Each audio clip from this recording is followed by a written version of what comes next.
ਇਹਨਾਂ ਨੇ ਮੇਰੇ ਬਾਰੇ ਨਹੀਂ ਕਦੇ ਜਾਣਿਆ, ਕਦੇ ਨਹੀਂ ਪੜ੍ਹਿਆ ਸੁਣਿਆ।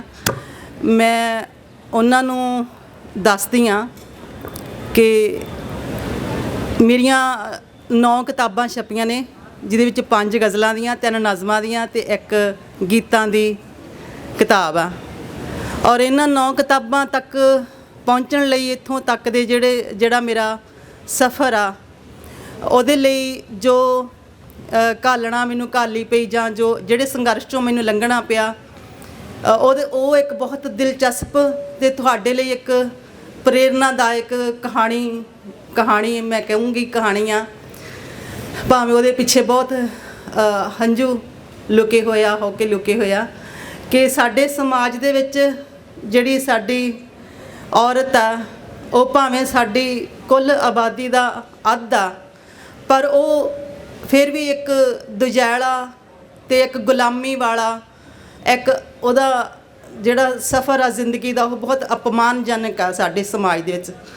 ਸੋ ਜਦੋਂ ਅਸੀਂ ਸਾਡੇ ਬੱਚੇ ਆ, ਜਦੋਂ ਅਸੀਂ ਕੁੜੀਆਂ ਮੁੰਡੇ ਸਾਡੇ ਪੈਦਾ ਹੁੰਦੇ ਆ, ਉਦੋਂ ਇੱਕੋ ਜਿਹੇ ਹੁੰਦੇ ਆ, ਉਹਨਾਂ 'ਚ ਫਰਕ ਨਹੀਂ ਹੁੰਦਾ।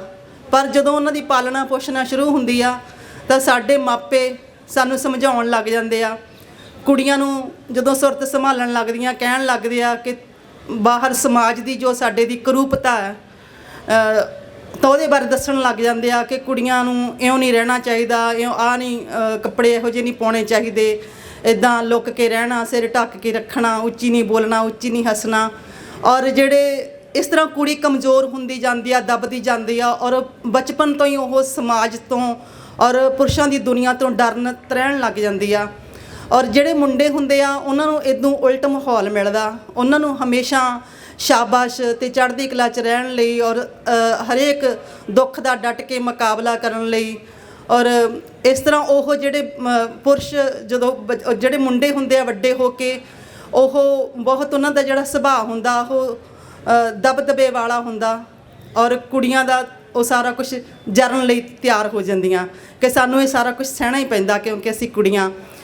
ਔਰ ਮੈਂ ਵੀ ਇਹੋ ਜਿਹੇ ਘਰ 'ਚ ਜਨਮ ਲਿਆ ਜਿੱਥੇ ਅਸੀਂ 5 ਭੈਣਾਂ, ਸਾਡਾ 1 ਭਰਾ, ਔਰ ਸਾਨੂੰ ਮਾਪਿਆਂ ਨੇ ਇੱਦਾਂ ਹੀ ਪਾਲਿਆ। ਮਾਂ ਨੇ ਇੱਦਾਂ ਕਹਿਣਾ ਸ਼ੁਰੂ ਕਰਤਾ ਹੈ ਨਾ, ਤੁਸੀਂ ਕੁੜੀਆਂ, ਤੁਸੀਂ ਐਂ ਰਹਿਣਾ। ਔਰ ਜਿਹੜਾ ਸਾਡਾ ਭਰਾ ਸੀਗਾ, ਉਹਨੂੰ ਜਿਵੇਂ ਬਹੁਤ ਅਸੀਂ ਵਿਤਕਰਾ ਮਹਿਸੂਸ ਕੀਤਾ ਵੀ ਉਹਨੂੰ ਦੁੱਧ ਮਲਾਈਆਂ ਨਾਲ ਪਾਲਿਆ ਜਾਂਦਾ, ਸਾਨੂੰ ਸੁੱਕੀਆਂ ਬੇਹੀਆਂ ਰੋਟੀਆਂ ਮਿਲਦੀਆਂ ਕਿਉਂਕਿ ਘਰ 'ਚ ਥੋੜ੍ਹਾ ਜਿਹਾ ਮੈਂ ਗਰੀਬ ਪਿਓ ਦੀ ਧੀ ਹਾਂ, ਗਰੀਬ ਮਾਪਿਆਂ ਦੀ ਧੀ ਹਾਂ, ਤਾਂ ਸਾਨੂੰ ਇੱਦਾਂ ਦਾ ਹੀ ਮਿਲਿਆ। ਬਚਪਨ ਸਾਡਾ ਇੱਦਾਂ ਦਾ ਹੀ ਸੀਗਾ। ਔਰ ਫਿਰ ਮੈਨੂੰ ਬਚਪਨ 'ਚ ਜਦੋਂ ਲਿਖਣ ਦੀ ਚਟਕ ਲੱਗੀ, ਮੈਂ ਆਲੇ ਦੁਆਲੇ ਦੇ ਗੀਤ ਸੰਗੀਤ ਤੋਂ ਪ੍ਰਭਾਵਿਤ ਹੋ ਕੇ ਕਲਮ ਚੁੱਕੀ, ਗੀਤਾਂ ਦੀਆਂ ਤੁਕਾਂ ਜੋੜਨ ਲੱਗੀ। ਤਾਂ ਫਿਰ ਮੇਰੀ ਮਾਂ ਨੇ ਕਹਿਣਾ ਸ਼ੁਰੂ ਕਰਤਾ ਵੀ ਕਬੀਲਦਾਰਾਂ ਦੀਆਂ ਧੀਆਂ ਜਿਹੜੀਆਂ ਹੁੰਦੀਆਂ, ਉਹ ਗੀਤ ਗੂਤ ਨਹੀਂ ਲਿਖਦੀਆਂ ਹੁੰਦੀਆਂ, ਜੇ ਤੇਰੇ ਪਿਓ ਨੂੰ ਪਤਾ ਲੱਗ ਗਿਆ ਤੈਨੂੰ ਵੱਢ ਕੇ ਤੂੜੀ ਵਾਲੇ ਅੰਦਰ ਦੱਬ ਦੋ। ਸੋ ਇੱਦਾਂ ਫਿਰ ਮੈਂ ਸਹਿਮ ਕੇ ਰਹਿਣ ਲੱਗ ਪਈ ਕਿਉਂਕਿ ਮੇਰੇ ਪਿਤਾ ਦਾ ਸੁਭਾਅ ਸੱਚਮੁੱਚ ਹੀ ਇੱਦਾਂ ਦਾ ਸੀਗਾ ਵੀ ਉਹ ਮੈਨੂੰ ਵੱਢ ਕੇ ਤੂੜੀ ਵਾਲੇ ਅੰਦਰ ਦੱਬ ਸਕਦਾ ਸੀਗਾ। ਸੋ ਫਿਰ ਮੈਂ ਸੋਚਿਆ ਚਲੋ ਧੀਆਂ ਦਾ ਕਿਹੜਾ ਇੱਕ ਘਰ ਹੁੰਦਾ, ਮੇਰਾ ਤਾਂ ਵਿਆਹ ਹੋ ਜਾਣਾ, ਮੇਰਾ ਇੱਕ ਘਰ ਪਰਿਵਾਰ ਹੋਰ ਹੋਊਗਾ। ਪਰ ਉੱਥੇ ਜਦੋਂ ਮੈਂ 9ਵੀਂ 'ਚ ਪੜ੍ਹਦੀ ਸੀ ਤਾਂ ਮੈਨੂੰ ਪੜ੍ਹਨੋਂ ਹਟਾਇਆ ਗਿਆ। ਔਰ ਫਿਰ ਜਦੋਂ ਮੇਰੇ ਮਨ 'ਚ ਜਿਹੜੀ ਇੱਛਾ ਸੀਗੀ ਕਿ ਪੜ੍ਹ ਲਿਖ ਕੇ ਕੁਛ ਬਣਨ ਦੀ, ਉਹ ਉੱਥੇ ਹੀ ਟੁੱਟ ਗਈ। ਫਿਰ ਜਦੋਂ ਮੇਰਾ ਵਿਆਹ ਹੋਇਆ ਤਾਂ ਮੇਰੇ ਜਿਹੜਾ ਸਹੁਰਾ ਪਰਿਵਾਰ ਸੀਗਾ, ਉਹ ਵੀ ਉਸ ਤਰ੍ਹਾਂ ਦਾ ਹੀ ਮਾਹੌਲ ਸੀ, ਉਸੇ ਤਰ੍ਹਾਂ ਦੇ ਪੱਛੜੀ ਸੋਚ ਵਾਲੇ ਉਹ ਸੀਗੇ। ਸੋ ਇੱਦਾਂ ਮੇਰਾ ਜਿਹੜਾ ਲਿਖਣ ਦਾ ਸਫ਼ਰ ਬਹੁਤ ਹੀ ਮੈਨੂੰ ਸੰਘਰਸ਼ ਕਰਨਾ ਪਿਆ। ਔਰ 12 ਸਾਲਾਂ ਬਾਅਦ ਜਿਹੜਾ ਮੇਰਾ ਘਰ ਵਾਲਾ ਸੀਗਾ, ਉਹਦੇ ਜਾਣੀ ਮਨ 'ਚ ਮਿਹਰ ਪਈ, ਉਹ ਥੋੜ੍ਹਾ ਮੇਰਾ ਤਰਲਿਆਂ ਦੇ ਮੂਹਰੇ ਪਿਘਲਿਆ ਤਾਂ ਉਹਨੇ ਮੈਨੂੰ ਸਕੂਲੇ ਜਾਣ ਦੀ ਆਗਿਆ ਦਿੱਤੀ। ਅਤੇ ਜਦੋਂ ਮੈਂ ਸਕੂਲੇ 10ਵੀਂ 'ਚ ਪੜ੍ਹਨ ਲੱਗੀ ਦੁਬਾਰਾ, ਤਾਂ ਉਦੋਂ ਜਿਹੜੇ ਮੇਰੇ ਬੱਚੇ ਆ, ਮੇਰੀ ਬੇਟੀ ਅਤੇ ਮੇਰਾ ਬੇਟਾ, ਉਹ ਵੀ ਉਸੇ ਸਕੂਲ 'ਚ ਪੜ੍ਹਦੇ ਸੀ ਜਿਹੜੇ ਸਕੂਲ 'ਚ ਮੈਂ 10ਵੀਂ 'ਚ ਪੜ੍ਹਨ ਲੱਗੀ। ਤਾਂ ਅਸੀਂ ਤਿੰਨਾਂ ਨੇ ਇੱਕੋ ਸਕੂਲ ਜਾਣਾ ਸ਼ੁਰੂ ਕੀਤਾ। ਔਰ ਫਿਰ ਮੈਂ 10ਵੀਂ ਤੋਂ ਬਾਅਦ 12ਵੀਂ BA MA ਤੱਕ ਦੀ ਪੜ੍ਹਾਈ ਕੀਤੀ। ਸੋ ਨਾਲ ਦੀ ਨਾਲ ਜਦੋਂ ਮੇਰੇ ਜਿਹੜੇ ਪਤੀ ਸੀ, ਉਹਨਾਂ ਨੇ ਜਦੋਂ ਮੈਨੂੰ ਆਗਿਆ ਦਿੱਤੀ ਕਿ ਤੂੰ ਸਕੂਲ ਜਾ ਸਕਦੀ ਆਂ, ਤਾਂ ਮੈਂ ਸਕੂਲ ਦੀਆਂ ਜਦੋਂ ਸਿਲੇਬਸ ਦੀਆਂ ਕਿਤਾਬਾਂ ਖਰੀਦੀਆਂ ਤਾਂ ਨਾਲ ਮੈਂ ਦੂਜੇ ਕਵੀਆਂ ਨੂੰ ਪੜ੍ਹਨਾ ਸ਼ੁਰੂ ਕੀਤਾ ਜਿਨ੍ਹਾਂ ਨੂੰ ਅਜੇ ਤੱਕ ਮੈਂ ਨਹੀਂ ਸੀ ਪੜ੍ਹਿਆ। ਮੈਂ ਸਿਰਫ ਗੀਤ ਸੰਗੀਤ ਸੁਣ ਕੇ ਹੀ ਉਹ ਉਸੇ ਕਵਿਤਾ ਤੋਂ ਹੀ ਪ੍ਰਭਾਵਿਤ ਹੋ ਕੇ ਕਵਿਤਾ ਲਿਖਦੀ ਸੀ। ਔਰ ਮੇਰੇ ਜਿਹੜਾ ਕਵਿਤਾ ਦਾ ਸਫ਼ਰ ਵੀ ਸੀ ਉਹ ਗੀਤਾਂ ਤੋਂ ਹੀ ਸ਼ੁਰੂ ਹੋਇਆ ਸੀ। ਮੈਂ ਬਚਪਨ 'ਚ ਹੀ ਬਹੁਤ ਸਾਰੀਆਂ ਕਾਪੀਆਂ ਭਰਤੀਆਂ ਸੀ ਗੀਤ ਲਿਖ ਲਿਖ ਕੇ। ਜਿਵੇਂ 7ਵੀਂ 8ਵੀਂ 'ਚ ਮੈਂ ਤੁੱਕਾਂ ਜੋੜਨ ਲੱਗ ਪਈ। ਭਾਵੇਂ ਮੇਰੇ ਮਾਪੇ ਮੇਰਾ ਵਿਰੋਧ ਕਰਦੇ ਸੀ, ਮੇਰੀ ਮਾਂ ਮੇਰੀਆਂ ਕਾਪੀਆਂ ਪਾੜ ਦਿੰਦੀ ਸੀ, ਪਰ ਫਿਰ ਵੀ ਮੈਂ ਚੋਰੀ ਚੋਰੀ ਲਿਖਦੀ ਰਹਿੰਦੀ ਸੀ। ਔਰ ਜਦੋਂ ਮੇਰੇ ਪਤੀ ਨੇ ਮੈਨੂੰ ਆਗਿਆ ਦਿੱਤੀ ਤਾਂ ਮੈਂ ਸਿਲੇਬਸ ਦੀਆਂ ਕਿਤਾਬਾਂ 'ਚ ਲੁਕੋ ਲੁਕੋ ਕੇ ਪ੍ਰੋਫੈਸਰ ਮੋਹਨ ਸਿੰਘ, ਸ਼ਿਵ ਕੁਮਾਰ ਬਟਾਲਵੀ ਔਰ ਅੰਮ੍ਰਿਤਾ ਪ੍ਰੀਤਮ, ਹੋਰ ਜਿੰਨੇ ਸੂਫੀ ਸ਼ਾਇਰ ਸੀ, ਬੁੱਲੇ ਸ਼ਾਹ, ਵਾਰਿਸ ਸ਼ਾਹ ਦਾ ਹੀਰ ਦਾ ਕਿੱਸਾ, ਸਾਰੇ ਮੈਂ ਪੜ੍ਹੇ। ਔਰ ਉਹਨਾਂ ਤੋਂ ਜਦੋਂ ਮੈਂ ਉਹ ਪੜ੍ਹੇ ਮੈਂ ਸੋਚਿਆ ਜਿਹੜੀ ਮੈਂ ਗੀਤ ਲਿਖਦੀ ਹਾਂ ਤਾਂ ਕਿਸੇ ਵੀ ਕੰਮ ਦੇ ਨਹੀਂਗੇ, ਇਸ ਕਵਿਤਾ ਦੇ ਵਿੱਚ ਤਾਂ ਇੰਨੀ ਪਰਪੱਕਤਾ ਵਾ, ਇੰਨੀ ਡੰਗਿਆਈ ਆ। ਸੋ ਮੈਨੂੰ ਲੱਗਿਆ ਕਿ ਮੈਨੂੰ ਇੱਕ ਕਿਸੇ ਗੁਰੂ ਦੀ ਲੋੜ ਆ ਵੀ ਜਿਹੜਾ ਮੇਰੀ ਰਹਿਨੁਮਾਈ ਕਰੇ। ਤਾਂ ਮੈਂ ਗੁਰੂ ਲੱਭਣ ਲੱਗ ਪਈ। ਔਰ ਗੁਰੂ ਦੀ ਤਲਾਸ਼ ਦੇ ਵਿੱਚ ਮੈਂ ਇੱਕ ਸਾਡੇ ਗੁਆਂਢ ਦੇ ਵਿੱਚ ਇੱਕ ਪਰਿਵਾਰ ਸੀ ਜਿਹੜੇ ਕਿ ਕਲਾ ਦੇ ਬਹੁਤ ਰਸੀਏ ਸੀਗੇ। ਉਹਨਾਂ ਦੇ ਬੱਚੇ ਸੰਗੀਤ ਦੀ ਵਿੱਦਿਆ ਹਾਸਲ ਕਰ ਰਹੇ ਸੀ ਅਤੇ ਉਹਨਾਂ ਦੇ ਘਰੇ ਸਾਹਿਤਕਾਰਾਂ ਦਾ, ਕਲਾਕਾਰਾਂ ਦਾ ਆਉਣ ਜਾਣ ਸੀ। ਉਹਨਾਂ ਨੂੰ ਮੈਂ ਜਦੋਂ ਉਹਨਾਂ ਨੂੰ ਪਤਾ ਲੱਗਿਆ ਕਿ ਮੈਂ ਗੀਤ ਜੋੜਦੀ ਹਾਂ, ਉਹਨਾਂ ਨੇ ਵੀ ਮੇਰੀ ਗੀਤਾਂ ਦੀਆਂ ਕਾਪੀਆਂ ਪੜ੍ਹੀਆਂ ਔਰ ਗੀਤ ਮੇਰੇ ਕੰਪੋਜ਼ ਕਰਕੇ ਗਾਉਣੇ ਸ਼ੁਰੂ ਕੀਤੇ। ਤਾਂ ਉਹਨਾਂ ਦੇ ਘਰ ਜਿਹੜਾ ਵੀ ਆਉਂਦਾ ਮੇਰੇ ਗੀਤ ਸੁਣਾਉਂਦੇ ਉਹਨਾਂ ਨੂੰ। ਅਤੇ ਫਿਰ ਉਹਨਾਂ ਨੇ ਕਹਿਣਾ, ਉਹਨਾਂ ਦੀ ਜਿਹੜੀ ਕੁੜੀ ਸੀਗੀ ਕਹਿੰਦੀ ਸੀ ਵੀ ਭਾਬੀ ਸਾਡੇ ਘਰ ਉਹ ਸਾਹਿਤਕਾਰ ਆਇਆ ਜਾਂ ਉਹ ਕੋਈ ਸੰਗੀਤਕਾਰ ਆਇਆ ਵੀ ਤੁਹਾਨੂੰ ਮਿਲਣਾ ਚਾਹੁੰਦੇ ਆ। ਅਤੇ ਕਈ ਵਾਰੀ ਉਹਨੇ ਮੈਨੂੰ ਕਈ ਕਲਾਕਾਰਾਂ ਨਾਲ, ਕਈ ਸਾਹਿਤਕਾਰਾਂ ਨਾਲ, ਸ਼ਾਇਰਾਂ ਨਾਲ ਮਿਲਾਇਆ। ਉਹਨਾਂ ਦੇ ਘਰ ਇੱਕ ਸ਼ਾਇਰ ਬਖਸ਼ੀ ਰਾਮ ਕੌਸ਼ਲ ਆਏ ਇੱਕ ਵਾਰੀ, ਅਤੇ ਉਹਨਾਂ ਨੇ ਜਦੋਂ ਮੇਰੇ ਗੀਤ ਸੁਣੇ ਤਾਂ ਉਹਨਾਂ ਨੇ ਮੇਰੇ ਸਿਰ 'ਤੇ ਹੱਥ ਰੱਖਿਆ। ਕਹਿੰਦੇ ਬੇਟਾ ਤੇਰੀ ਕਵਿਤਾ 'ਚ ਬਹੁਤ ਸੰਭਾਵਨਾਵਾਂ, ਤੂੰ ਬਹੁਤ ਅੱਗੇ ਜਾਏਂਗੀ ਅਤੇ ਤੂੰ ਨਾ ਆਪਣਾ ਇੱਕ ਤਖੱਲਸ ਰੱਖ ਲਾ। ਫਿਰ ਮੈਂ ਕਿਹਾ ਜੀ ਉਹ ਕੀ ਹੁੰਦਾ? ਫਿਰ ਉਹਨਾਂ ਨੇ ਦੱਸਿਆ ਵੀ ਇੱਕ ਨਾਮ ਤੂੰ ਹੋਰ ਜੋੜ ਲਾ ਆਪਣੇ ਨਾਮ ਨਾਲ। ਤਾਂ ਫਿਰ ਉਹਨਾਂ ਨੇ ਮੈਨੂੰ 3 ਨਾਮ ਦੱਸੇ। ਇੱਕ ਨੂਰ ਸੀਗਾ ਵਿੱਚ, ਇੱਕ ਪਤਾ ਨਹੀਂ ਕੁਛ ਹੋਰ ਸੀ, ਇੱਕ ਅੰਮ੍ਰਿਤ ਸੀਗਾ ਵਿੱਚ, ਅਤੇ ਮੈਨੂੰ ਅੰਮ੍ਰਿਤ ਚੰਗਾ ਲੱਗਿਆ, ਮੈਂ ਰੱਖ ਲਿਆ। ਸੋ ਮੈਂ ਸੁਖਵਿੰਦਰ ਅੰਮ੍ਰਿਤ ਦੇ ਨਾਮ ਨਾਲ ਫਿਰ ਮੈਨੂੰ ਮਤਲਬ ਜਦੋਂ ਮੈਂ ਸਕੂਲ ਜਾਂਦੀ ਸੀ ਉਦੋਂ ਮੇਰੇ ਅਧਿਆਪਕ ਵੀ ਮੈਨੂੰ ਸ਼ਾਬਾਸ਼ ਦਿੰਦੇ ਸੀਗੇ। ਮੈਂ ਬਾਲ ਦਰਬਾਰ 'ਚ ਗੀਤ ਗਾਉਂਦੀ ਹੁੰਦੀ ਸੀ ਅਤੇ ਉਹਨਾਂ ਨੂੰ ਜਦੋਂ ਪਤਾ ਲੱਗਿਆ ਵੀ ਆਪ ਜੋੜ ਲੈਂਦੀ ਆ ਗੀਤ ਤਾਂ ਉਹਨਾਂ ਨੇ ਕਹਿਣਾ ਤੂੰ ਆਪਣੇ ਜੋੜੇ ਹੋਏ ਹੀ ਸੁਣਾਇਆ ਕਰ ਸਾਨੂੰ। ਤਾਂ ਮੈਂ ਨਿੱਕੇ ਨਿੱਕੇ ਗੀਤ ਉੱਥੇ ਗਾਉਂਦੀ ਹੁੰਦੀ ਸੀਗੀ। ਫਿਰ ਬਸ ਇੱਦਾਂ ਮੈਂ ਸੁਖਵਿੰਦਰ ਅੰਮ੍ਰਿਤ ਦੇ ਨਾਮ ਨਾਲ ਕਵਿਤਾਵਾਂ, ਨਜ਼ਮਾਂ, ਗਜ਼ਲਾਂ ਲਿਖਦੀ ਰਹੀ। ਜਦੋਂ ਮੈਂ ਦੱਸਿਆ ਵੀ ਕਿ ਮੈਨੂੰ ਲੱਗਿਆ ਮੇਰੀ ਗੁਰੂ ਦੀ ਲੋੜ ਆ ਤਾਂ ਬਖਸ਼ੀ ਰਾਮ ਕੌਸ਼ਲ ਉਹਨਾਂ ਨੇ ਕਿਹਾ ਬੇਟਾ ਮੈਂ ਤੇਰੀ ਰਾਹਨੁਮਾਈ ਕਰੂੰਗਾ। ਅਤੇ ਉਹਨਾਂ ਨੇ ਮੈਨੂੰ ਗਜ਼ਲ ਲਿਖਣ ਲਈ ਪ੍ਰੇਰਿਆ ਕਿਉਂਕਿ ਮੈਂ ਉਰਦੂ ਗਜ਼ਲਾਂ ਤੋਂ ਬਹੁਤ ਪ੍ਰਭਾਵਿਤ ਸੀ ਜਿਹੜੀਆਂ ਮੈਂ ਰੇਡੀਓ 'ਚ ਸੁਣਦੀ ਹੁੰਦੀ ਸੀਗੀ। ਅਤੇ ਉਹਨਾਂ ਨੇ ਕਹਿਣਾ ਤੂੰ ਗਜ਼ਲ ਲਿਖਿਆ ਕਰ। ਤਾਂ ਮੈਂ ਗਜ਼ਲਾਂ ਦੀ ਉਦੋਂ ਅਭਿਆਸ ਕਰਨਾ ਸ਼ੁਰੂ ਕਰਤਾ। ਉਹਨਾਂ ਨੇ ਮੈਨੂੰ ਮਿਸਰਾ ਦੇ ਦੇਣਾ ਕਿ ਤੂੰ ਆਹ ਲਿਖ ਹੈ ਨਾ, ਇਹਦੇ 'ਤੇ ਜ਼ਿੰਦਗੀ ਨੂੰ ਕੌਣ ਟੂਣਾ ਕਰ ਗਿਆ ਹੈ ਨਾ, ਇਹਦੇ 'ਤੇ ਤੂੰ ਹੋਰ ਜੋੜ 17 ਹੋਰ ਸ਼ੇਰ ਜੋੜ।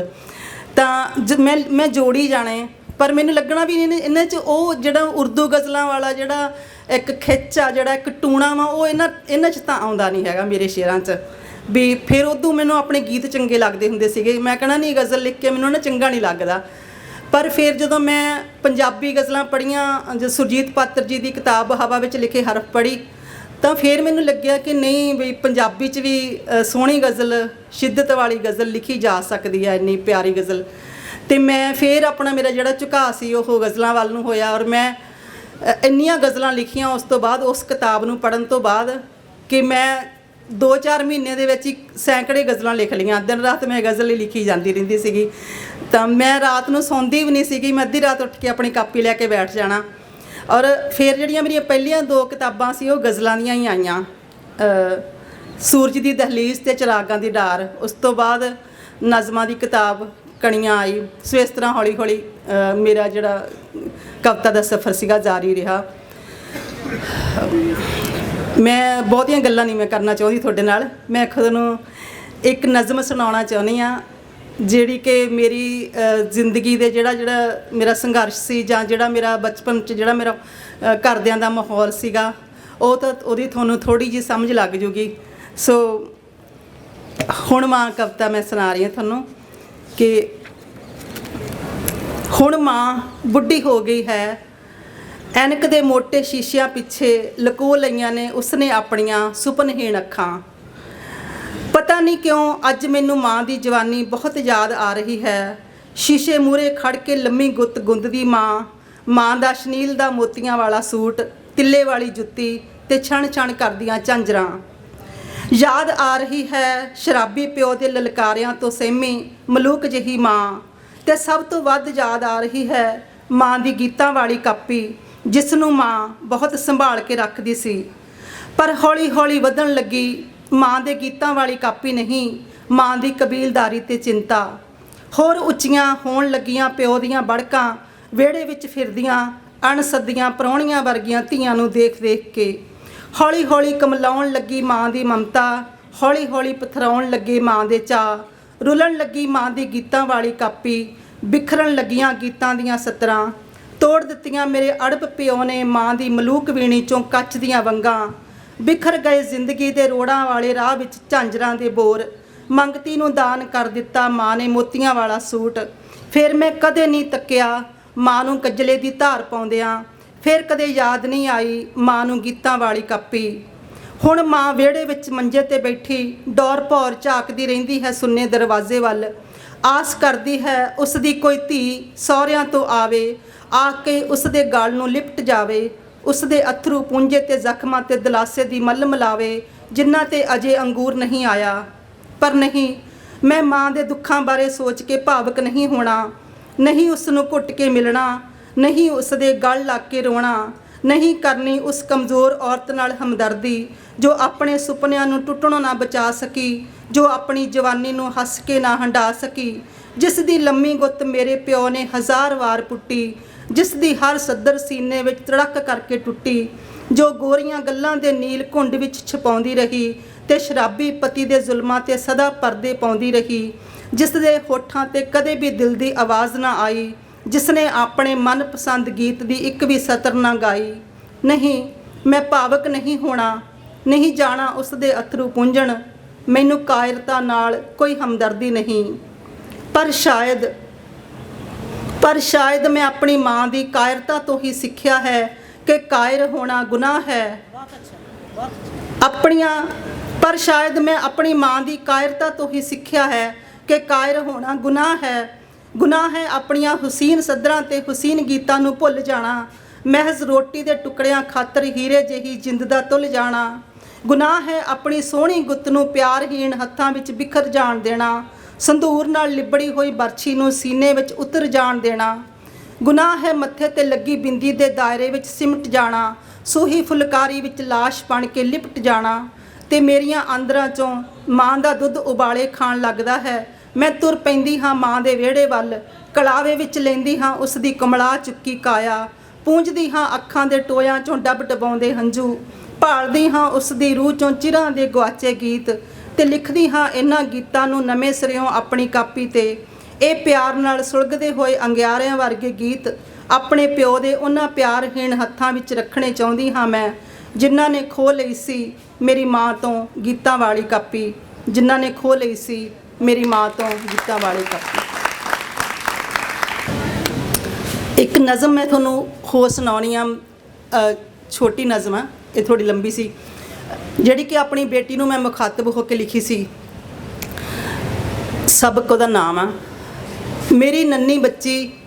ਤੇਰੀ ਮਲੂਕ ਗੱਲ ਤੇ ਉੱਭਰੀ ਹੋਈ ਆਪਣੇ ਕਠੋਰ ਹੱਥ ਦੀ ਲਾਸ਼ ਦੇਖ ਕੇ ਮੈਂ ਬਹੁਤ ਸ਼ਰਮਸਾਰ ਹਾਂ। ਮੈਨੂੰ ਮਾਫ਼ ਕਰ, ਮੈਂ ਤੇਰੀ ਗੁਨਾਹਗਾਰ ਹਾਂ। ਪਤਾ ਨਹੀਂ ਕਿਉਂ ਮੈਂ ਤੇਰੀ ਉਮਰ ਅਤੇ ਸਮਰੱਥਾ ਦੇ ਉਲਟ ਚਾਹੁੰਦੀ ਹਾਂ ਕਿ ਤੂੰ ਛੇਤੀ ਛੇਤੀ ਸਿੱਖ ਜਾਵੇਂ ਊੜਾ ਆੜਾ ਕਾਇਦਾ ਕਿਤਾਬ ਤੇ ਕਵਿਤਾ, ਤੇ ਜਾਣ ਜਾਵੇਂ ਮਰਦ ਮੈਨੇ ਹਕੂਮਤ, ਔਰਤ ਮੈਨੇ ਬੇਬਸੀ, ਝਾਂਜਰ ਮੈਨੇ ਬੇੜੀ, ਚੂੜੀ ਮੈਨੇ ਹੱਥ ਕੜੀ। ਤੇ ਤੈਨੂੰ ਇਹ ਵੀ ਪਤਾ ਲੱਗੇ ਕਿ ਇਹਨਾਂ ਸ਼ਬਦਾਂ ਦੇ ਉਲਟੇ ਅਰਥ ਕਿਸ ਨੇ ਅਤੇ ਕਿਉਂ ਬਣਾਏ ਨੇ। ਚਾਹੀਦਾ ਤਸੀ ਮਰਦ ਮੈਨੇ ਮੁਹੱਬਤ, ਔਰਤ ਮੈਨੇ ਵਫਾ, ਝਾਂਜਰ ਮੈਨੇ ਬੇੜੀ, ਚੂੜੀ ਮੈਨੇ ਅਦਾ। ਸ਼ਾਇਦ ਇਸੇ ਲਈ ਮੈਂ ਚਾਹੁੰਦੀ ਹਾਂ ਕਿ ਤੂੰ ਛੇਤੀ ਛੇਤੀ ਸਿੱਖ ਜਾਵੇਂ ਊੜਾ ਆੜਾ ਕਾਇਦਾ ਕਿਤਾਬ ਤੇ ਕਵਿਤਾ, ਤੇ ਮੁਕਤ ਕਰ ਸਕੇ ਸ਼ਬਦਾਂ ਨੂੰ ਗਲਤ ਅਰਥਾਂ ਦੀ ਕੈਦ 'ਚੋਂ, ਲੜ ਸਕੇ ਸ਼ਬਦਾਂ ਦੇ ਸਹੀ ਅਰਥਾਂ ਲਈ। ਮੇਰੀ ਪਿਆਰੀ ਬੱਚੀ, ਮੇਰੀ ਨੰਨੀ ਬੱਚੀ। PhD ਮੈਂ ਕਰਨ ਤਾਂ ਲੱਗੀ ਸੀ ਪਰ ਵਿਚਾਲਿਓਂ ਛੱਡਦੀ, ਕਿਉਂਕਿ ਮੈਂ ਜਿਸ ਤਰ੍ਹਾਂ ਪੜ੍ਹਨਾ ਚਾਹੁੰਦੀ ਸੀਗੀ ਮੈਨੂੰ ਉਹ ਮੈਂ ਹੁਣ ਕਹਿਣਾ ਨਹੀਂ ਚਾਹੁੰਦੀ, ਸਬੱਬ ਸਹਿਯੋਗ ਸੀਮਾਵਾਂ ਦੇ ਧਾਗੇ ਇੰਨੇ ਉਲਝ ਗਏ ਕਿ ਮੈਨੂੰ ਆਪਣਾ ਮਨ ਭਾਉਂਦਾ ਕਸੀਦਾ ਵਿਚਾਲੇ ਛੱਡਣਾ ਪਿਆ। ਮੇਰੀ ਬਹੁਤ ਰੀਝ ਸੀ ਕਿ ਮੈਨੂੰ ਲੱਗਦਾ ਸੀ ਉਹ ਮੇਰੀ ਜਿਹੜੀ ਰਸਮੀ ਵਿੱਦਿਆ ਵਾ ਉਹਦਾ ਉਹ ਸਿਖਰਲਾ ਇੱਕ ਡੰਡਾ ਸੀਗਾ ਜਿੱਥੇ ਮੈਂ ਪਹੁੰਚਣਾ ਚਾਹੁੰਦੀ ਸੀ, ਤਾਂ ਮੈਂ ਉਹ ਉੱਥੇ ਉਹਨੂੰ ਨਹੀਂ ਸਰ ਕਰ ਸਕੀ, ਉੱਥੇ ਨਹੀਂ ਪਹੁੰਚ ਸਕੀ। ਸੋ ਉਹਦਾ ਮੈਨੂੰ ਉਮਰ ਭਰ ਮਤਲਬ ਅਫਸੋਸ ਰਹੂਗਾ। ਤੁਹਾਡੀਆਂ ਗੱਲਾਂ ਅਸੀਂ ਥੋੜ੍ਹੀਆਂ ਜਿਹੀਆਂ ਹੋਰ ਸੁਣਨੀਆਂ ਚਾਹੁੰਦੇ ਹਾਂ ਜੀ। ਕਿ ਪਹਿਲੇ ਪੱਧਰ ਤੇ ਚਲੋ ਤੁਹਾਨੂੰ ਉਸ ਤਰ੍ਹਾਂ ਪ੍ਰਸਿੱਧੀ ਨਹੀਂ ਮਿਲਦੀ, ਪਰ ਜਦੋਂ ਤੁਸੀਂ ਇਹ ਗੱਲਾਂ ਸਥਾਪਿਤ ਕਰ ਦਿੱਤੀਆਂ ਕਾਵਿ ਸਫ਼ਰ ਤੇ ਤੁਰਦਿਆਂ, ਤੁਹਾਡੀ ਇੱਕ ਕਿਤਾਬ ਆਉਂਦੀ ਆ, ਦੂਜੀ ਆਉਂਦੀ ਆ, ਤੀਜੀ ਆਉਂਦੀ ਆ, ਤੇ ਅੱਜ ਕੱਲ੍ਹ 9 ਪੁਸਤਕਾਂ ਦੇ ਤੁਸੀਂ ਕਰਤਾ ਹੋ। ਉਹ ਕਿਹੜਾ ਸਮਾਂ ਸੀ ਕਿ ਜਦੋਂ ਤੁਹਾਨੂੰ ਘਰ ਦੇ ਵਿੱਚੋਂ ਪ੍ਰਵਾਨਗੀ ਮਿਲੀ, ਜਿਹੜੀ ਕਿ ਗੱਲ ਤੁਸੀਂ ਅਕਸਰ ਹੀ ਸੁਣਾਉਂਦੇ ਹੋ? ਅਸੀਂ ਚਾਹੁੰਦੇ ਹਾਂ ਕਿ ਸਾਡੇ ਅੱਜ ਇੱਥੇ ਆਏ ਸਰੋਤਿਆਂ ਨੂੰ ਉਹ ਗੱਲ ਤੁਸੀਂ ਜ਼ਰੂਰ ਸਾਂਝੀ ਕਰੋ ਕਿ ਜਦੋਂ ਤੁਹਾਡੀ ਸੱਸ ਪਹਿਲੀ ਪੱਧਰ ਤੇ ਤਾਂ ਤੁਹਾਡੇ ਸਹੁਰੇ ਘਰ ਦੇ ਦੁਆਲੇ ਬਾਹਰ ਦੇਖਣ ਤੋਂ ਇੱਕ ਦੀਵਾਰ ਖੜੀ ਕਰ ਦਿੰਦੀ ਹੈ ਕਿ ਤੁਸੀਂ ਆਲਾ ਦੁਆਲਾ ਦੇਖ ਵੀ ਨਹੀਂ ਸਕਦੇ, ਪਰ ਜਦੋਂ ਤੁਸੀਂ ਕਵਿਤਾ ਦੇ ਖੇਤਰ ਦੇ ਵਿੱਚ ਆਪਣਾ ਨਾਂ ਬਣਾ ਲੈਂਦੇ ਹੋ ਤਾਂ ਉਸ ਵੇਲੇ ਉਹ ਤੁਹਾਨੂੰ ਸ਼ਾਬਾਸ਼ ਦੇ ਕੇ ਆਖਦੇ ਨੇ ਤੇ ਨਾਲੇ ਪੁੱਛਦੇ ਨੇ ਕਿ ਸੁਖਵਿੰਦਰ ਭਲਾ ਹੁਣ ਆਪਣੀ ਕਿੰਨੀ ਕਿਤਾਬ ਹੋਗੀ ਜੀ, ਤੇ ਤੁਸੀਂ ਫਿਰ ਕੀ ਮਹਿਸੂਸ ਕਰਦੇ ਹੋ ਉਸ ਵੇਲੇ? ਹਾਂ, ਪਹਿਲੀ ਗੱਲ ਤਾਂ ਇਹ ਹੈ ਕਿ ਜਦੋਂ ਮੈਂ ਸਹੁਰੇ ਘਰ ਆਈ ਸੀਗੀ ਤਾਂ ਮੈਨੂੰ ਲੱਗਿਆ ਕਿ ਇਹ ਜਿਹੜੇ ਲੁਧਿਆਣਾ ਸ਼ਹਿਰ ਦੇ ਵਸਨੀਕ ਨੇ ਵੀ ਮੇਰੇ ਪਿੰਡ ਵਾਲੇ ਮਾਪਿਆਂ ਤੋਂ ਬਹੁਤ ਜ਼ਿਆਦਾ ਅਗਾਂਹ ਵਧੂ ਸੋਚ ਵਾਲੇ ਹੋਣਗੇ ਤੇ ਮੈਨੂੰ 10ਵੀਂ 'ਚ ਪੜ੍ਹਨ ਲਾ ਦੇਣਗੇ ਛੇਤੀ ਛੇਤੀ। ਜਾਂਦਿਆਂ ਸਾਰੀ ਮੈਂ ਕਿਤਾਬਾਂ ਖਰੀਦੂੰਗੀ ਤੇ ਸਕੂਲੇ ਜਾਣ ਲੱਗ ਜੂੰ, ਕਿਉਂਕਿ ਮੈਂ ਬਹੁਤ ਨਿਆਣੀ ਸੀਗੀ ਤੇ ਬੜੀ ਮੈਨੂੰ ਸੋਝੀ ਨਹੀਂ ਸੀਗੀ। ਪਰ ਉਹਨਾਂ ਨੇ ਜਦੋਂ ਮੈਂ ਵਿਆਹੀ ਆਈ ਤਾਂ ਜਿਹੜੇ ਮੇਰੇ ਸੁਪਨੇ ਸੀਗੇ ਉਹ ਇੱਦਾਂ ਚੂਰ ਚੂਰ ਹੋ ਗਏ ਕਿ ਥੋੜ੍ਹੇ ਦਿਨਾਂ ਬਾਅਦ ਹੀ, ਜਿਵੇਂ ਚਰਨਜੀਤ ਹੋਣਾ ਨੇ ਜ਼ਿਕਰ ਕੀਤਾ, ਇਹਨਾਂ ਨੇ ਪਹਿਲਾਂ ਮੇਰੀ ਇੱਕ ਮੁਲਾਕਾਤ ਸ਼ਾਇਦ ਪੜ੍ਹੀ ਹੋਈ ਆ ਜਾਂ ਸੁਣੀ ਹੋਈ ਆ ਕਿ ਜਦੋਂ ਸਾਡੇ ਘਰ ਦੀ ਜਿਹੜੀ ਚਾਰ ਦੀਵਾਰੀ ਸੀ ਨਾ ਉਹ ਛੋਟੀ ਛੋਟੀ ਸੀਗੀ ਤੇ ਨਾਲ ਇੱਕ ਪਾਰਕ ਸੀਗਾ, ਤੇ ਮੇਰੀ ਨਿਗਾਹ ਜਦੋਂ ਪਾਰਕ ਵੱਲ ਜਾਂਦੀ ਸੀ ਸ਼ਾਮ ਨੂੰ, ਉੱਥੇ ਬੱਚੇ ਖੇਡਦੇ ਹੁੰਦੇ ਸੀਗੇ ਮੇਰੇ ਹਮ ਉਮਰ ਬੱਚੇ, ਜਿਵੇਂ 15 16 17 18 ਸਾਲ ਦੇ, ਤਾਂ ਮੈਂ ਉਹਨਾਂ ਨੂੰ ਦੇਖਦੀ ਸੀ ਬੜੀ ਹਸਰਤ ਨਾਲ। ਤੇ ਉਹਨਾਂ ਨੇ ਦੇਖਿਆ ਵੀ ਵਹੁਟੀ ਬਾਹਰ ਨੂੰ ਦੇਖਦੀ ਆ, ਹੈ ਨਾ, ਤੇ ਉਹਨਾਂ ਨੇ ਥੋੜ੍ਹੇ ਦਿਨਾਂ ਬਾਅਦ ਹੀ ਜਦੋਂ ਮੈਂ ਦੇਖਿਆ ਸਵੇਰੇ ਸਵੇਰੇ ਉੱਠ ਕੇ ਮੇਰੇ ਪਤੀ ਉੱਠੇ ਹੋਏ ਸੀਗੇ, ਮੇਰੀ ਸੱਸ ਮਾਂ ਵੀ ਉੱਠੀ ਹੋਈ ਸੀਗੀ, ਤੇ ਉਹ ਵਿਹੜੇ 'ਚ ਜਿਹੜੀਆਂ ਵਾਧੂ ਇੱਟਾਂ ਪਈਆਂ ਸੀ ਮੇਰੀ ਸੱਸ ਮਾਂ ਚੁੱਕ ਚੁੱਕ ਕੇ ਮੇਰੇ ਪਤੀ ਨੂੰ ਫੜਾ ਰਹੀ ਸੀ, ਤੇ ਉਹ ਕੰਧ 'ਤੇ ਚਿਣੀ ਜਾ ਰਹੇ ਸੀਗੇ, ਤੇ ਉਹਨਾਂ ਨੇ ਕੰਧ 'ਤੇ 5-6 ਰਦੇ ਲਾ ਕੇ ਉਹ ਇੰਨੀ ਉੱਚੀ ਕਰਤੀ ਵੀ ਮੈਂ ਬਾਹਰ ਨਾ ਦੇਖ ਸਕਾਂ। ਤਾਂ ਮੈਂ ਸੋਚਿਆ ਵੀ ਮੈਂ ਤਾਂ ਕੀ ਸੋਚ ਕੇ ਆਈ ਸੀਗੀ ਸਹੁਰੇ, ਤੇ ਇੱਥੇ ਤਾਂ ਕੁਛ ਵੀ ਇਹ ਤਾਂ ਕਿਲੇ ਦੀਆਂ ਦੀਵਾਰਾਂ ਉੱਚੀਆਂ ਹੋ ਗਈਆਂ ਮੇਰੇ ਆਉਣ ਨਾਲ। ਤਾਂ ਫਿਰ ਮੈਨੂੰ ਇੱਕ ਉਰਦੂ ਦਾ ਸ਼ੇਰ ਹਮੇਸ਼ਾ ਲੱਗਦਾ ਹੁੰਦਾ ਵੀ ਜਿਵੇਂ ਉਸ ਸ਼ਾਇਰ ਨੇ ਮੇਰੇ ਲਈ ਲਿਖਿਆ ਵੀ ਅਭੀ ਤੋਂ ਮੈਨੇ ਤਸੱਵਰ ਕੀਆ ਥਾ ਰਿਹਾਈ ਕਾ, ਬੁਲੰਦ ਹੋ ਗਈ ਦੀਵਾरें कैद खानों की। ਔਰ ਫਿਰ ਜਿਹੜੀਆਂ ਮੇਰੇ ਪੈਰਾਂ 'ਚ ਝਾਂਜਰਾਂ ਪਾਈਆਂ ਸੀ ਬੋਰਾਂ ਵਾਲੀਆਂ, ਛਣ ਛਣ ਛਣ ਕਰਦੀਆਂ ਫਿਰਦੀਆਂ ਸੀ ਜਿੱਧਰ ਨੂੰ ਮੈਂ ਪੈਰ ਧਰਦੀ ਸੀ, ਉਹ ਮੈਨੂੰ ਇੱਕਦਮ ਭਾਰੀਆਂ ਲੱਗਣ ਲੱਗ ਗਈਆਂ ਬੇੜੀਆਂ ਵਾਂਗ, ਕਿ ਝਾਂਜਰਾਂ ਨਹੀਂ ਤਾਂ ਮੇਰੇ ਪੈਰਾਂ 'ਚ ਬੇੜੀਆਂ ਪਾਈਆਂ ਹੋਈਆਂ। ਤੇ ਜਿਹੜਾ ਮੇਰਾ ਚੂੜਾ ਸੀਗਾ ਤਾਂ ਉਹ ਵੀ ਮੈਨੂੰ ਐਂ ਲੱਗਿਆ ਜਿਵੇਂ ਮੈਨੂੰ ਹੱਥ ਕੜੀਆਂ ਲੱਗੀਆਂ ਹੋਣ, ਵੀ ਮੈਂ ਤਾਂ ਇੱਕ ਤੇ ਕਿਲੇ ਦੀਆਂ ਉੱਚੀਆਂ ਉੱਚੀਆਂ ਦੀਵਾਰਾਂ ਜਿੱਥੋਂ ਮੈਂ ਕੋਈ ਕੁਛ ਬਾਹਰਲਾ ਸੀਨ ਨਹੀਂ ਦੇਖ ਸਕਦੀ, ਨਾ ਹੀ ਮੈਂ ਛੱਤ 'ਤੇ ਜਾ ਸਕਦੀ ਹਾਂ, ਨਾ ਹੀ ਮੈਂ ਦਰਵਾਜ਼ੇ 'ਚ ਖੜ੍ਹ ਸਕਦੀ ਹਾਂ। ਮੇਰਾ ਪਿੰਡ ਚੰਗਾ ਸੀਗਾ, ਉੱਥੇ ਮੈਂ ਖੇਤ ਤਾਂ ਚਲੀ ਜਾਂਦੀ ਸੀਗੀ, ਇੱਥੇ ਤਾਂ ਮੈਂ ਬਾਹਰਲਾ ਕੋਈ ਦੇਖਣ ਦੀ ਮੈਨੂੰ ਆਗੇ ਹੀ ਨਹੀਂ। ਸੋ ਇੱਕ ਜਿਹੜਾ ਦੂਜਾ ਸੀਗਾ, ਮੈਂ ਉੱਥੇ ਆਉਂਦੀ ਹਾਂ ਜਿੱਥੇ ਤੁਸੀਂ ਕਹਿੰਦੇ ਵੀ ਮੇਰੀ ਸੱਸ ਫਿਰ ਮਾਣ ਨਾਲ ਪੁੱਛਦੀ ਹੁੰਦੀ ਸੀ ਹੁਣ ਆਪਣੀ ਕਿਵੇਂ ਕਿਤਾਬ ਆ ਨਾ, ਤਾਂ ਜਿਹੜੀ ਸਾਡਾ ਘਰ ਸੀਗਾ ਮੇਰੇ ਭੈਣ ਭਰਾ ਪੜ੍ਹਦੇ ਸੀ, ਕਿ ਕਾਪੀ ਪੈਨ ਤਾਂ ਹੁੰਦਾ ਸੀ ਘੱਟੋ ਘੱਟ, ਮੈਂ ਚੋਰੀ ਲਿਖਦੀ ਸੀ, ਲਿਖ ਕੇ ਪਾੜ ਦਿੰਦੀ ਸੀ, ਕੁਝ ਵੀ ਸੀ ਮੇਰੇ ਕੋਲ ਇੱਕ ਖੇਡਣ ਲਈ ਜਾਂ ਇੱਕ ਮੇਰੇ ਕੋਲੇ ਕੋਈ ਮੇਰੀ ਆਸ ਨੂੰ ਹਲਾਰਾ ਦੇਣ ਵਾਲੀਆਂ ਕੁਝ ਚੀਜ਼ਾਂ ਸੀਗੀਆਂ ਉੱਥੇ। ਪਰ ਇੱਥੇ ਤਾਂ ਕਾਗਜ਼ ਤੇ ਕਲਮ ਵੀ ਨਹੀਂ ਸੀਗਾ ਕੋਈ, ਕਿਉਂਕਿ ਸਾਰੇ ਥੋੜ੍ਹਾ ਥੋੜ੍ਹਾ ਪੜ੍ਹੇ ਹੋਏ ਸੀ, ਕੋਈ 5ਵੀਂ 'ਚੋਂ ਹਟਿਆ ਸੀ, ਕੋਈ 6ਵੀਂ 'ਚੋਂ, ਤੇ ਨਾ ਉਹ ਕਦੇ ਚਿੱਠੀ ਪੜ੍ਹਦੇ ਸੀ। ਜਦੋਂ ਕੋਈ ਚਿੱਠੀ ਆਉਂਦੀ ਸੀ ਉਹ ਗੁਆਂਢੀਆਂ ਤੋਂ ਪੜ੍ਹਾਉਂਦੇ ਸੀਗੇ, ਨਾ ਉਹ ਲਿਖਦੇ ਸੀਗੇ ਚਿੱਠੀ ਕਿਸੇ ਨੂੰ। ਤੇ ਮੈਂ ਹੈਰਾਨ ਹੋ ਗਈ ਵੀ ਇੱਥੇ ਤਾਂ ਕੋਈ ਕਾਗਜ਼ ਵੀ ਨਹੀਂ ਹੈਗਾ, ਕੋਈ ਪੈਨ ਵੀ ਨਹੀਂ ਹੈਗਾ ਇਸ ਘਰ 'ਚ, ਹੈ ਨਾ, ਨਾ ਹੀ ਕੋਈ ਬੱਚਾ ਗੱਲ ਕਰਨ ਵਾਲਾ ਮੇਰੇ ਨਾਲ, ਤੇ ਨਾ ਮੈਨੂੰ ਗੁਆਂਢੀਆਂ ਦੇ ਜਾਣ ਦੀ ਆਗਿਆ, ਨਾ ਮੈਨੂੰ ਛੱਤ 'ਤੇ ਚੜ੍ਹ ਕੇ ਬਾਹਰ ਦੇਖਣ ਦੀ ਆਗਿਆ। ਸੋ ਉਹ ਦਿਨ ਬੜੇ ਔਖੇ ਸੀਗੇ ਮੇਰੇ ਲਈ, ਪਰ ਮੈਂ ਆਸ ਛੱਡੀ ਨਹੀਂ। ਪਤਾ ਨਹੀਂ ਮੇਰੇ ਇੱਕ ਨਾ ਅੰਦਰ ਜ਼ਿੱਦੀ ਬੱਚਾ ਸੀ ਮੈਂ ਬੱਚੀ ਹਲੇ, ਮੈਂ 17 ਸਾਲਾਂ ਦੀ ਸੀ ਜਦੋਂ ਮੇਰਾ ਵਿਆਹ ਹੋਇਆ। ਮੇਰੇ ਅੰਦਰ ਇੱਕ ਹੋਰ ਜ਼ਿੱਦੀ ਬੱਚਾ ਸੀਗਾ ਜਿਹੜਾ ਕਿ ਕਹਿੰਦਾ ਸੀਗਾ, ਜਿਹਨੇ ਰੇਡੀਓ ਤੋਂ ਸੁਣ ਕੇ, ਆਪਣੇ ਅਧਿਆਪਕਾਂ ਤੋਂ ਸੁਣ ਕੇ ਇਹ ਸਿੱਖਿਆ ਹੋਇਆ ਸੀਗਾ ਵੀ ਜਦੋਂ ਤੁਸੀਂ ਕਿਤੇ ਪਹੁੰਚਣਾ ਹੋਵੇ ਤਾਂ ਤੁਹਾਡੇ ਰਾਹਾਂ 'ਚ ਰੁਕਾਵਟਾਂ ਆਉਂਦੀਆਂ ਹੁੰਦੀਆਂ। ਜੇ ਤੁਹਾਨੂੰ ਪਤਾ ਹੋਵੇ ਕਿ ਤੁਹਾਡਾ ਜੋ ਤੁਹਾਡੀ ਮਨਸ਼ਾ ਵਾ, ਜਿੱਥੇ ਤੁਸੀਂ ਪਹੁੰਚਣਾ ਚਾਹੁੰਦੇ ਆ, ਉਹ ਬਹੁਤ ਇੱਕ ਸੋਹਣੀ ਮੰਜ਼ਿਲ ਦਾ ਤੁਸੀਂ ਸੁਪਨਾ ਦੇਖਿਆ ਹੋਇਆ, ਤਾਂ ਤੁਸੀਂ ਉਸ ਸੁਪਨੇ ਲਈ ਮਿਹਨਤ ਕਰਦੇ ਰਹੋ, ਕਦੇ ਉਹਨੂੰ ਰਾਹ ਵਿੱਚ ਨਾ ਛੱਡੋ, ਹੌਸਲਾ ਨਾ ਹਾਰੋ। ਸੋ ਜਦੋਂ ਮੈਂ ਰੇਡੀਓ ਤੋਂ ਇੰਟਰਵਿਊ ਸੁਣਦੀ ਹੁੰਦੀ ਸੀਗੀ ਕਲਾਕਾਰਾਂ ਨਾਲ ਜਿਹੜੀਆਂ ਹੁੰਦੀਆਂ ਸੀਗੀਆਂ, ਤੇ ਉਹ ਵੀ ਆਪਣੀ ਜਿਹੜੀ ਵਿਥਿਆ ਇੱਦਾਂ ਦੱਸਦੇ ਹੁੰਦੇ ਸੀਗੇ। ਸੋ ਮੈਂ ਉਹਨਾਂ ਸਾਰੀਆਂ ਜਿਹੜੀਆਂ ਮਨਾਹੀਆਂ ਸੀ, ਜਿਹੜੀਆਂ ਸਾਰੀਆਂ ਉੱਚੀਆਂ ਦੀਵਾਰਾਂ ਸੀ, ਉਹਨਾਂ ਨਾਲ ਲੜਨ ਦਾ ਅੰਦਰੋਂ ਅੰਦਰ ਫੈਸਲਾ ਕਰ ਲਿਆ। ਮੈਂ ਕਿ ਨਹੀਂ, ਮੈਂ ਇਹਨਾਂ ਸਾਹਮਣੇ ਹਾਰਨਾ ਨਹੀਂ। ਸੋ ਮੈਂ ਚੋਰੀ ਕਾਪੀ ਪੈਨ ਮੰਗਾ ਲੈਣਾ, ਗੁਆਂਢੀਆਂ ਦੇ ਬੱਚੇ ਨੂੰ ਭੇਜ ਕੇ 2-4 ਰੁਪਏ ਦੇ ਕੇ ਤੇ ਲਿਖਣਾ, ਤੇ ਫਿਰ ਉਹਨਾਂ ਨੇ ਜਦੋਂ ਮੇਰੀ ਕਾਪੀ ਦੇਖ ਲੈਣੀ, ਪਾੜ ਦੇਣੀ। ਫਿਰ ਮੈਂ ਲਿਖਣ ਲੱਗ ਪੈਣਾ। ਮੈਂ ਜ਼ਿੱਦ ਕਰ ਲਈ ਕਿ ਚਲੋ ਜਿੰਨੀਆਂ ਮਰਜ਼ੀ ਕਾਪੀਆਂ ਪਾੜੀ ਜਾਓ, ਮੈਂ ਓਨਾ ਹੀ ਲਿਖਦੀ ਰਹਿੰਦੀ ਸੀ। ਸੋ ਜਦੋਂ ਅੰਤ ਮੈਂ ਆਪਣੇ ਘਰ ਵਾਲੇ ਨੂੰ ਮਨਾ ਲਿਆ ਤੇ ਉਹਨੇ ਮੈਨੂੰ ਸਕੂਲੇ ਪੜ੍ਹਨ ਜਾਣ ਦੇਤਾ, ਫਿਰ ਮੈਂ ਕਿਤਾਬਾਂ ਲਿਖਣੀਆਂ ਛਪਣੀਆਂ ਸ਼ੁਰੂ ਹੋ ਗਈਆਂ ਜਦੋਂ, ਤਾਂ ਫਿਰ ਮੇਰੀ ਸੱਸ ਮਾਣ ਨਾਲ ਪੁੱਛਦੀ ਹੁੰਦੀ ਸੀਗੀ, ਜਦੋਂ ਇੱਕ ਮੇਰੀ ਨਾ ਕਣੀਆਂ ਕਿਤਾਬ ਆਈ ਸੀ, ਉਦੋਂ ਤੀਸਰੀ ਕਿਤਾਬ ਸੀਗੀ ਮੇਰੀ, ਤੇ ਜਦੋਂ ਕਿੰਨੀਆਂ ਸਾਰੀਆਂ ਕਿਤਾਬਾਂ ਮੈਂ ਗੱਡੀ 'ਚੋਂ ਚੁੱਕ ਕੇ ਅੰਦਰ ਨੂੰ ਲਿਆਈ ਹੈ ਨਾ, ਤੇ ਕਹਿੰਦੀ ਬਿੰਦਰ ਇਹ ਤੇਰੀ ਫੋਟੋ ਲੱਗੀ ਹੋਈ ਆ ਤੇ ਤੇਰੀ ਨਵੀਂ ਕਿਤਾਬ ਛਪੀ ਆ। ਮੈਂ ਕਿਹਾ ਹਾਂਜੀ ਵੀ ਜੀ, ਹੈ ਨਾ। ਫਿਰ ਕਹਿੰਦੀ ਹੁਣ ਆਪਣੀਆਂ ਕੈ ਕਿਤਾਬਾਂ ਹੋ ਗਈਆਂ, ਤੇ ਫਿਰ ਮੈਂ ਕਿਹਾ ਵੀ ਜੀ 3 ਹੋ ਗਈਆਂ ਨਾ। ਕਹਿੰਦੀ ਚੱਲ ਠੀਕ ਆ, ਲਿਖਿਆ ਕਰ, ਹੋਰ ਛਾਪ ਲਾ।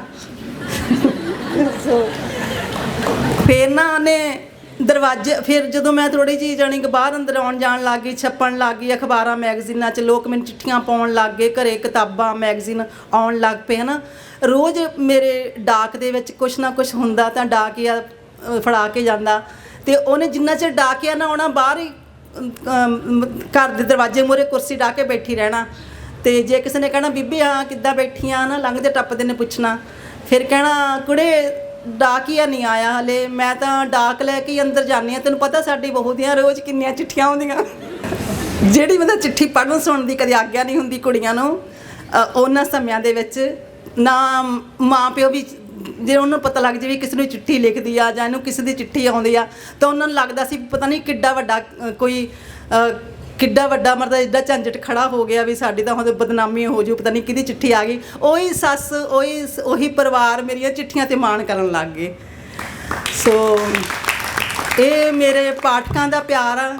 ਮੇਰੇ ਪਾਠਕਾਂ ਨੇ ਮੈਨੂੰ ਬਣਾਇਆ, ਜੋ ਵੀ ਬਣਾਇਆ। ਜੇ ਮੈਂ ਸਿਰਫ ਜਿੱਦ ਕਰਕੇ 10-12 ਜਮਾਤਾਂ ਪੜ੍ਹ ਲੈਂਦੀ, MA ਕਰ ਲੈਂਦੀ, ਕਿਤਾਬਾਂ ਵੀ 1-2 ਲਿਖ ਲੈਂਦੀ, 2-4, ਮੇਰੇ ਪਾਠਕ ਮੈਨੂੰ ਸਵੀਕਾਰ ਨਾ ਕਰਦੇ, ਮੇਰੀ ਕਵਿਤਾ ਨੂੰ ਪਿਆਰ ਨਾ ਕਰਦੇ, ਮੈਨੂੰ ਇੰਨਾ ਮਾਣ ਨਾ ਦਿੰਦੇ, ਤਾਂ ਮੈਂ ਘਰਦਿਆਂ ਦੇ ਮਿਹਣੇ ਝੱਲਣ ਜੋਗੀ ਰਹਿ ਜਾਣਾ ਸੀਗਾ। ਬਿਲੇ ਜ਼ਿੱਦ ਕਰਕੇ ਸਕੂਲੇ ਗਈ ਸੀ, ਕੀ ਹੁਣ ਕਿਹੜੇ ਕਿਲੇ ਸਰ ਕਰ ਲਏ ਤੂੰ, ਕਿਹੜੇ ਝੰਡੇ ਗੱਡ ਤੇ ਕੀ ਕੀਤਾ, ਹੈ ਨਾ। ਫਿਰ ਮੈਨੂੰ ਹੋਰ ਮਿਹਣਿਆਂ ਥੱਲੇ ਉਹਨਾਂ ਨੇ ਦਬਾ ਲੈਣਾ ਸੀ। ਸੋ ਇਹ ਜਿਹੜੀ ਚੁਣੌਤੀ ਸੀ ਮੇਰੇ ਸਾਹਮਣੇ, ਇੱਕ ਹੋਰ ਵੱਡੀ ਚੁਣੌਤੀ ਸੀਗੀ। ਜਦੋਂ ਮੈਂ 10ਵੀਂ 'ਚ ਪੜ੍ਹਨ ਲੱਗੀ ਸੀ, ਮੈਂ ਕਿਹਾ ਮੈਂ ਪਹਿਲਾਂ ਮੇਰੀ ਜਿਹੜੀ ਪ੍ਰਿੰਸੀਪਲ ਸੀ ਸਕੂਲ ਦੀ, ਉਹਨੂੰ ਮੈਂ ਜਦੋਂ ਕਿਹਾ ਵੀ ਪੜ੍ਹਨ ਲੱਗਣਾ, ਉਹ ਕਹਿੰਦੀ ਤੂੰ ਤਾਂ ਸਾਡਾ ਰਿਜ਼ਲਟ ਖਰਾਬ ਕਰ ਦੇਂਗੀ, ਤੈਨੂੰ ਕਿੰਨੇ ਸਾਲ ਹੋ ਗਏ ਪੜ੍ਹ ਕੇ ਹਟੀ ਨੂੰ। ਮੈਂ ਕਿਹਾ ਜੀ ਮੈਨੂੰ 9ਵੀਂ ਕੀਤੀ ਨੂੰ 12 ਸਾਲ ਹੋ ਗਏ।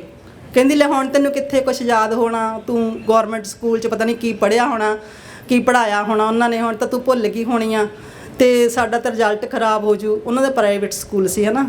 ਤੇ ਮੈਂ ਕਿਹਾ ਨਹੀਂ ਜੀ, ਮੈਂ ਤੁਹਾਡਾ ਰਿਜ਼ਲਟ ਖਰਾਬ ਨਹੀਂ ਕਰਦੀ, ਤੁਸੀਂ ਮੇਰਾ ਦਾਖਲਾ ਭੇਜ ਦਿਓ, ਹੈ ਨਾ, ਆਪਣੇ ਦਾਖਲ ਕਰ ਲਓ ਮੈਨੂੰ। ਤੇ ਉਹ ਇੱਕ ਕਹਿੰਦੀ ਜੀ ਦੇਖ ਲਾ, ਜੇ ਤੂੰ ਫੇਲ ਹੋ ਗਈ ਤਾਂ, ਹੈ ਨਾ, ਮੈਂ ਤੇਰੇ ਦੋਨਾਂ ਨਿਆਣਿਆਂ ਦਾ ਨਾਮ ਵੀ ਕੱਟ ਦੇਣਾ ਸਕੂਲੋਂ। ਮੈਂ ਕਿਹਾ ਨਹੀਂ, ਹੈ ਨਾ, ਮੈਂ ਨਹੀਂ ਫੇਲ ਹੁੰਦੀ, ਤੁਸੀਂ ਮੈਂ ਕਿਹਾ ਮੈਨੂੰ ਅਜ਼ਮਾ ਕੇ ਦੇਖੋ, ਹੈ ਨਾ। ਫਿਰ ਉਹਨਾਂ ਨੇ ਮੈਨੂੰ ਜਾਣੀ ਕਿ ਦਾਖਲਾ ਦਿੱਤਾ। ਇੱਕ ਤਾਂ ਉਹ ਵੱਡੀ ਚੁਣੌਤੀ ਸੀਗੀ ਵੀ ਇਹਨਾਂ ਨੇ ਮੈਨੂੰ ਪੜ੍ਹਨੋਂ ਹਟਾ ਦੇਣਾ ਜਾਂ ਮੇਰੀ ਬੇਇੱਜ਼ਤੀ ਹੋ ਜਾਣੀ ਆ ਬਹੁਤ ਮੇਰੇ ਘਰਦਿਆਂ ਦੇ ਸਾਹਮਣੇ। ਮੇਰੇ ਸੱਸ ਸਹੁਰੇ, ਮੇਰੀਆਂ ਨਣਦਾਂ, ਮੇਰਾ ਸਾਰਾ ਪਰਿਵਾਰ, ਗਲੀ ਗੁਆਂਢ ਜਿਹੜਾ ਹੱਸਦਾ ਸੀਗਾ ਜਦੋਂ ਮੈਂ ਸਕੂਲੇ ਜਾਂਦੀ ਸੀ, ਵੀ ਲੈ ਹੁਣ ਬੱਚਿਆਂ ਨਾਲ ਸਕੂਲੇ ਜਾਣ ਲੱਗੇ, ਹੁਣ ਚੇਤਾ ਆਇਆ ਨੂੰ ਪੜ੍ਹਨ ਦਾ, ਹੈ ਨਾ। ਮੈਂ ਕਿਹਾ ਇਹ ਤਾਂ ਸਾਰੇ ਮੇਰੀ ਬਹੁਤ ਬਦਨਾਮੀ ਹੋ ਜਾਣੀ ਆ। ਸੋ ਮੈਂ ਦਿਨ ਰਾਤ ਮਿਹਨਤ ਕਰਕੇ ਉਹ 10ਵੀਂ ਜਮਾਤ 'ਚੋਂ ਹਾਈ ਸੈਕੰਡ ਡਿਵੀਜ਼ਨ ਲਈ ਸੀ। ਜਦੋਂ ਮੈਂ ਸਕੂਲੇ ਰਿਜ਼ਲਟ ਦਾ ਪਤਾ ਕਰਨ ਗਈ, ਜਦੋਂ ਰਿਜ਼ਲਟ ਆਇਆ, ਹੈ ਨਾ, ਮੈਂ ਕਿਹਾ ਵੀ ਮੈਂ ਬਹੁਤ ਡਰੀ ਹੋਈ ਸੀਗੀ, ਪਤਾ ਨਹੀਂ ਮੈਂ ਪਾਸ ਹੋਈ ਹੋਊਂਗੀ ਕਿ ਨਹੀਂ, ਕਿਉਂਕਿ ਸਕੂਲੋਂ ਹੀ ਪਤਾ ਲੱਗਣਾ ਸੀ। ਤੇ ਮੈਂ ਜਦੋਂ ਦਫ਼ਤਰ 'ਚ ਗਈ ਤੇ ਮੈਡਮ ਬੈਠੇ ਸੀਗੇ, ਹੈ ਨਾ, ਪ੍ਰਿੰਸੀਪਲ ਮੈਡਮ, ਮੈਂ ਕਿਹਾ, ਮੈਂ ਡਰਦੀ ਡਰਦੀ ਨੇ ਪੁੱਛਿਆ ਨਾ ਵੀ ਮੇਰਾ ਕੀ ਬਣਿਆ, ਤੇ ਕਹਿੰਦੇ ਬਸ ਇੱਕ ਗੱਲ ਦਾ ਮੈਨੂੰ ਅਫਸੋਸ ਹੋਇਆ ਸੁਖਵਿੰਦਰ। ਮੈਂ ਕਿਹਾ ਪਤਾ ਨਹੀਂ ਹੁਣ ਕੀ ਹੋਇਆ ਹੋਊਗਾ, ਵੀ ਕੋਈ ਕੰਪਾਰਟਮੈਂਟ ਜਾਂ ਕੁਛ ਕਹਿਣਗੇ ਹੈ ਨਾ। ਕਹਿੰਦੇ ਬਸ ਤੂੰ ਥੋੜੇ ਜਿਹੇ ਨੰਬਰਾਂ ਪਿੱਛੇ ਨਾ ਫਸਟ ਡਿਵੀਜ਼ਨ ਰਹਿ ਗਈ ਤੇਰੀ। ਜਿਵੇਂ ਹੁਣ ਸਮਾਂ ਕਾਫੀ ਬਦਲ ਚੁੱਕਿਆ, ਕੁੜੀਆਂ ਬਾਹਰ ਆਉਣ ਲੱਗੀਆਂ ਘਰਾਂ ਤੋਂ, ਪੜ੍ਹਨ ਲੱਗੀਆਂ, ਉਸ ਤਰ੍ਹਾਂ ਬਹੁਤ ਖੁੱਲ੍ਹ ਆਜ਼ਾਦੀ ਹੈ, ਸਾਨੂੰ ਬਹੁਤ ਫੈਸਲੇ ਲੈਣ ਦੀ ਆਜ਼ਾਦੀ ਹੈ। ਪਰ ਹੁਣ ਵੀ ਕਿਤੇ ਨਾ ਕਿਤੇ ਬਹੁਤ ਥਾਵਾਂ ਤੇ ਇਹ ਮਹਿਸੂਸ ਹੁੰਦਾ ਰਹਿੰਦਾ ਹੈ ਜਾਂ ਇਹ ਅਹਿਸਾਸ ਕਰਵਾਇਆ ਜਾਂਦਾ ਹੈ ਵੀ ਤੂੰ ਕੁੜੀ ਹੈ। ਇੱਕ ਕੁੜੀ ਹੋਣ ਦਾ, ਇੱਕ ਦੁਜੈਲੇਪਨ ਦਾ ਅਹਿਸਾਸ ਹਜੇ ਤੱਕ ਬਣਿਆ ਹੋਇਆ ਹੈ। ਇਸ ਨੂੰ ਤੁਸੀਂ ਕਿਵੇਂ ਲੈਂਦੇ ਹੋ? ਇਹ ਤਾਂ ਮੈਂ ਸ਼ੁਰੂ 'ਚ ਹੀ ਕਿਹਾ ਵੀ ਇਹ ਤਾਂ ਅਹਿਸਾਸ ਬਣਿਆ ਹੋਇਆ, ਜਿਵੇਂ ਸਾਡੇ ਪਾਲਣ ਪੋਸ਼ਣ ਦੇ ਵਿੱਚ ਹੀ ਵਿਤਕਰਾ ਹੁੰਦਾ ਬਹੁਤ ਹੈ ਨਾ। ਕੁੜੀ ਨੂੰ ਹੋਰ ਤਰ੍ਹਾਂ ਪਾਲਿਆ ਜਾਂਦਾ, ਮੁੰਡੇ ਨੂੰ ਹੋਰ ਤਰ੍ਹਾਂ ਪਾਲਿਆ ਜਾਂਦਾ। ਸੋ ਉਹ ਸਾਰਾ ਕੁਝ ਜਿਹੜਾ ਸਾਡਾ ਦਬਾਅ, ਸਾਡੇ ਪਰਿਵਾਰਕ, ਸਾਡਾ ਸਮਾਜ ਦਾ ਜਿਹੜਾ ਦਬਾਅ, ਉਹ ਸਾਡੇ 'ਤੇ ਹਮੇਸ਼ਾ ਬਣਿਆ ਰਹਿੰਦਾ। ਸੋ ਹਾਲੇ ਵੀ ਅਸੀਂ ਅੰਦਾਜ਼ਾ ਲਾ ਸਕਦੇ ਹਾਂ ਵੀ ਸਾਡੇ ਕੁੜੀਆਂ ਦੇ ਹਾਲਾਤ ਕਿਹੋ ਜਿਹੇ ਨੇ। ਮਤਲਬ ਕੁੜੀਆਂ ਦਾ ਜਿਹੜਾ ਸਭ ਤੋਂ ਵੱਡਾ ਮਸਲਾ ਮੈਨੂੰ ਲੱਗਦਾ ਸਾਡੇ ਇਹਨਾਂ ਸਮਿਆਂ ਦੇ ਵਿੱਚ ਉਹ ਸੁਰੱਖਿਆ ਦਾ ਮਸਲਾ ਵਾ। ਜੇ ਸਾਡੀਆਂ ਕੁੜੀਆਂ ਸੁਰੱਖਿਅਤ ਹੋਣ ਸਾਡੇ ਸਮਾਜ ਦੇ ਵਿੱਚ, ਤਾਂ ਉਹਨਾਂ ਨੂੰ ਸਕੂਲੇ ਜਾਣ ਵੇਲੇ ਮਾਪੇ ਵੀ ਨਾ ਡਰਨ ਵੀ ਇਹਨਾਂ ਨੇ ਹੋਸਟਲਾਂ 'ਚ ਪੜ੍ਹਨਾ ਵਾ, ਜਾਂ ਇਹਨਾਂ ਨੇ ਕਿੱਥੇ ਪੀਜੀ ਕਿੱਥੇ ਰਹਿੰਦੀਆਂ ਨੇ ਕੁੜੀਆਂ ਅੱਜ ਕੱਲ੍ਹ ਬਣੇ ਹੋਏ ਜਿਹੜੇ ਆਪਣੇ ਪੇਇੰਗ ਗੈਸਟ, ਜਾਂ ਇਹਨਾਂ ਨੇ ਦੂਰ ਪੜ੍ਹਨ ਜਾਣਾ ਯੂਨੀਵਰਸਿਟੀਆਂ 'ਚ, ਕਾਲਜਾਂ 'ਚ। ਪਹਿਲਾਂ ਤਾਂ ਮਾਪਿਆਂ ਦਾ ਡਰ ਚੱਕਿਆ ਜਾਵੇ ਤੇ ਮਾਪੇ ਉਹਨਾਂ ਨੂੰ ਪੜ੍ਹਨ ਭੇਜਣ, ਜੇ ਉਹਨਾਂ ਦੀ ਸੁਰੱਖਿਆ ਦਾ ਮਸਲਾ ਨਾ ਹੋਵੇ। ਤੇ ਫਿਰ ਉਹ ਪੜ੍ਹ ਲਿਖ ਕੇ ਜਦੋਂ ਨੌਕਰੀਆਂ ਕਰਦੀਆਂ, ਦਫ਼ਤਰਾਂ 'ਚ ਜਾਂਦੀਆਂ, ਉੱਥੇ ਵੀ ਉਹਨਾਂ ਦੇ ਨਾਲ ਮਤਲਬ ਜਿਹੜਾ ਵਤੀਰਾ ਉਹ ਸਹੀ ਨਹੀਂ ਹੁੰਦਾ, ਪੱਖਪਾਤੀ ਵਤੀਰਾ। ਜਿੰਨਾ ਵੀ ਮੈਂ ਜਾਣਦੀ ਹਾਂ, ਜਿੰਨਾ ਕੁ ਆਪਾਂ ਪੜ੍ਹਦੇ ਸੁਣਦੇ ਹਾਂ, ਖਬਰਾਂ ਸੁਣਦੇ ਹਾਂ ਰੋਜ਼, ਤਾਂ ਸਾਡੀਆਂ ਧੀਆਂ ਭੈਣਾਂ ਸਾਨੂੰ ਦੱਸਦੀਆਂ, ਛੋਟੀਆਂ ਬੱਚੀਆਂ, ਵੀ ਕਿੱਦਾਂ ਦੇ ਹਾਲਾਤ ਨੇ ਦਫ਼ਤਰਾਂ ਦੇ ਵਿੱਚ, ਨੌਕਰੀਆਂ ਵਾਲੀਆਂ ਥਾਵਾਂ 'ਤੇ, ਇੱਥੋਂ ਤੱਕ ਕਿ ਉਹ ਸਫ਼ਰ ਨਹੀਂ ਕਰ ਸਕਦੀਆਂ ਨੇਰੇ ਸਵੇਰੇ। ਸਾਡਾ ਜਿਹੜਾ ਸਮਾਜ ਆ, ਜਾਂ ਮੈਂ ਕਹਾਂ ਵੀ ਸਾਡੀ ਜਿਹੜਾ ਦੁਨੀਆ ਦੇ ਸਮਾਜਾਂ ਦੇ ਵਿੱਚ ਮੈਂ ਦੇਖਿਆ ਵੀ ਜਿਹੜੀ ਕੁੜੀ ਆ, ਜਿਹੜੀ ਔਰਤ ਆ, ਹਾਲੇ ਵੀ ਇੱਦਾਂ ਨਹੀਂ ਸੋਚਦੀ ਕਿ ਉਹ ਪੁਰਸ਼ ਦੇ ਬਰਾਬਰ ਕਿਤੇ ਨੇਰੇ ਸਵੇਰੇ ਬਾਹਰ ਅੰਦਰ ਇਕੱਲੀ ਵਿਚਰ ਸਕਦੀ ਆ। ਜਿਹੜਾ ਫਿਰ ਮੈਂ ਹੁਣ ਦੇਖਦੀ ਹਾਂ ਵੀ ਸਾਡੀ ਜਿਹੜੀ ਧਾਰਮਿਕ ਰੋਹ ਰੀਤਾਂ ਨੇ, ਉੱਥੇ ਵੀ ਸਾਨੂੰ ਔਰਤਾਂ ਨੂੰ ਪਾਸੇ ਰੱਖਿਆ ਜਾਂਦਾ, ਜਾਂ ਧਾਰਮਿਕ ਸਥਾਨਾਂ 'ਤੇ ਵੀ ਕਈ ਇਹੋ ਜਿਹੇ ਹੈਗੇ ਜਿੱਥੇ ਔਰਤਾਂ ਨੂੰ ਅੰਦਰ ਮੱਥਾ ਟੇਕਣ ਦੀ ਮਤਲਬ ਇਜਾਜ਼ਤ ਨਹੀਂ ਮਿਲਦੀ ਹੈਗੀ, ਵੀ ਤੁਸੀਂ ਕੁੜੀਆਂ, ਤੁਸੀਂ ਔਰਤਾਂ, ਤੁਸੀਂ ਨਹੀਂ ਅੰਦਰ ਜਾ ਸਕਦੀਆਂ ਮੱਥਾ ਟੇਕਣ। ਸੋ ਇਹੋ ਜਿਹੇ ਸਮਾਜ ਤੋਂ ਅਸੀਂ ਕੀ ਉਮੀਦ ਰੱਖ ਸਕਦੇ ਹਾਂ? ਤੇ ਜਿਹੜੇ ਸਮਾਜ ਦੇ ਵਿੱਚ ਛੋਟੀਆਂ ਬੱਚੀਆਂ ਤੋਂ ਲੈ ਕੇ ਬਜ਼ੁਰਗ ਜਿਹੜੀਆਂ ਔਰਤਾਂ, ਉਹਨਾਂ ਦੀ ਬੇਪਰੇ ਇਨਸਾਨਾਂ ਦੇ ਬਰਾਬਰ ਦੇ ਜਿਉਣ ਦੇ ਹੱਕ ਨਹੀਂ ਹੈਗੇ। ਉਹਨਾਂ ਨੂੰ ਇੱਕ ਇਨਸਾਨ ਵਾਂਗੂ, ਉਹ ਪੁਰਸ਼ਾਂ ਵਾਂਗੂ ਨਾ ਉਹ ਵਿਚਰ ਸਕਦੀਆਂ ਨਾ ਜਿਉਂ ਸਕਦੀਆਂ ਨੇ। ਉਹਨਾਂ ਨੂੰ ਹਾਲੇ ਵੀ ਜੇ ਉਹ ਕਿਤੇ ਥੋੜ੍ਹੀ ਜਿਹੀ ਆਜ਼ਾਦੀ ਮੰਨਣ ਲੱਗਦੀਆਂ, ਤਾਂ ਉਹਨਾਂ ਦੇ ਉੱਤੇ ਕਈ ਤਰ੍ਹਾਂ ਦੀਆਂ ਸਵਾਲੀਆ ਨਜ਼ਰਾਂ, ਕਈ ਤਰ੍ਹਾਂ ਦੇ ਸਵਾਲ ਖੜ੍ਹੇ ਹੁੰਦੇ ਆ ਕਿ ਇਹ ਉੱਥੇ ਕਿੱਥੇ ਗਈ ਸੀ, ਇਹਨੇ ਆਹ ਕਿਉਂ ਪਾਇਆ, ਆਹ ਇੱਦਾਂ ਇੱਥੇ ਕਿਉਂ ਬੈਠੀ ਸੀ, ਇੱਥੇ ਕਿਉਂ ਖੜ੍ਹੀ ਸੀ। ਸੋ ਇਸ ਤਰ੍ਹਾਂ ਦੀਆਂ ਗੱਲਾਂ ਨੇ ਜਿਹੜੀਆਂ ਸਾਨੂੰ ਔਰਤਾਂ ਨੂੰ ਹਮੇਸ਼ਾ ਹੀ ਮਤਲਬ ਇਹ ਸੋਚਣ ਲਈ ਮਜਬੂਰ ਕਰਦੀਆਂ ਕਿ ਅਸੀਂ ਸ਼ਾਇਦ ਬਰਾਬਰ ਦੇ ਇਨਸਾਨ ਨਹੀਂ ਆ। ਪੁਰਸ਼ਾਂ ਦੇ ਕੋਲੇ ਸੱਤਾ ਵਾ, ਪੁਰਸ਼ਾਂ ਕੋਲੇ ਪਦਵੀਆਂ ਨੇ, ਪੁਰਸ਼ਾਂ ਕੋਲੇ ਸਾਧਨ ਨੇ ਜ਼ਿਆਦਾ, ਪੁਰਸ਼ਾਂ ਕੋਲੇ ਜ਼ਿਆਦਾ ਨੌਕਰੀਆਂ ਨੇ। ਸੋ ਦੂਜੀ ਗੱਲ ਮੈਂ ਇਹਦੇ ਨਾਲ ਹੀ ਇਹ ਕਹਿਣਾ ਚਾਹੂੰਗੀ ਵੀ ਜਦੋਂ ਕਿਸੇ ਧੀ ਭੈਣ ਦਾ ਅਪਮਾਨ ਹੁੰਦਾ ਵਾ, ਜਦੋਂ ਕਿਸੇ ਔਰਤ 'ਤੇ ਕੋਈ ਦੁੱਖ ਦੀ ਘੜੀ ਆਉਂਦੀ ਆ, ਤਾਂ ਮੈਂ ਇਹ ਨਹੀਂ ਕਹਿੰਦੀ ਕਿ ਉਹ ਇਕੱਲੀ ਔਰਤ ਦਾ ਦੁੱਖ ਹੁੰਦਾ। ਮੈਂ ਜਿੱਥੋਂ ਤੱਕ ਸੋਚਦੀ ਹਾਂ ਮੈਂ ਗਹਿਰੀ ਹੋ ਕੇ, ਉਹ ਪੁਰਸ਼ ਦਾ ਵੀ ਬਰਾਬਰ ਦਾ ਦੁੱਖ ਹੁੰਦਾ।